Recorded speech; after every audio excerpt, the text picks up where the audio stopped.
Magandang araw mga bata!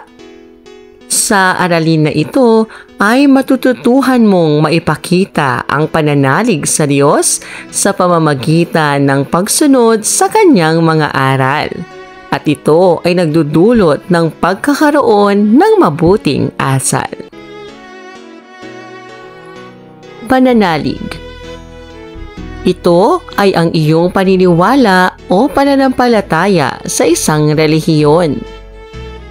Mabuting asal, pag-uugali at pagkilos na sumusunod sa mabuting pamantayan na nagpapakita ng mataas na antas ng kagandahang loob at etika. Ano-ano ang mga bagay na naiisip mo kapag nabasa mo ang pananalig sa Diyos sa pamamagitan ng pagsunod sa Kanyang mga aral?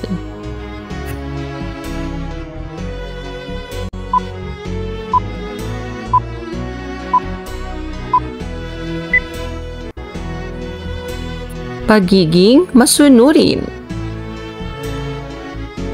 Paggalang sa iba. Pagiging mabuti, pagmamahal sa kapwa, pagdarasal, pagmamahal sa Diyos. Munting panalangin. Makapangyarihang Diyos, pinupuri at pinasasalamatan ka namin sa lahat ng mga biyayang ipinagkakaloob mo sa amin.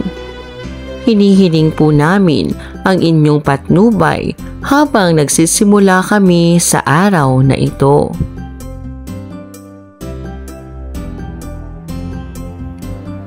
Bigyan po kami ng kaliwanagan ng isip sa pagtupad ng aming mga tungkulin at aral na itinuro mo. Gabayan po ninyo kami sa bawat hakbang na aming gagawin sa araw-araw. Tulungan po ninyo kaming magtagumpay na maabot ang aming mga pangarap para sa aming pamilya at sa buhay na nanaayon sa iyong kagustuhan.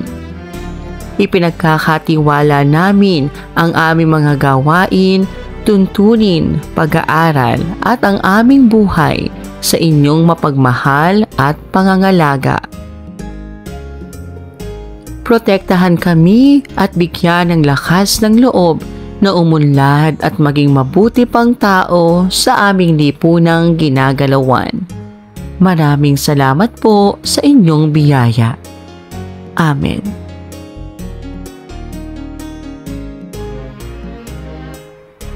Gawin natin.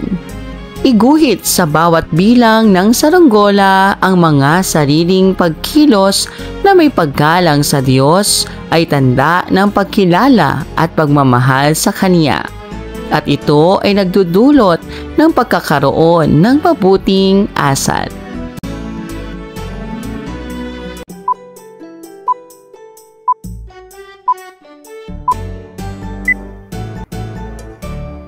Pagiging matapat.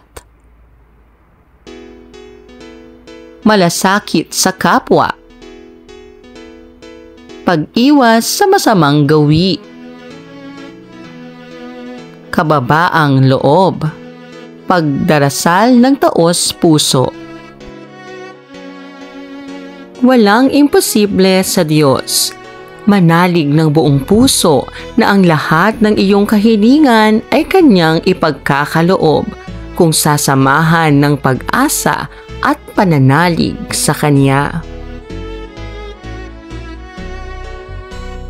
Ang pananalig sa Diyos sa pamamagitan ng pagsunod sa Kanyang mga aral ay nagpapakita ng pagmamahal sa Kanya. Gawin natin. Kompletuhin ang chart at punan ng sagot ang bawat hanay. Mga dahilan kung bakit tayo nananalig sa Diyos. Dahil Siya ang lumikha sa atin. Dahil tinutulungan niya tayo sa problema.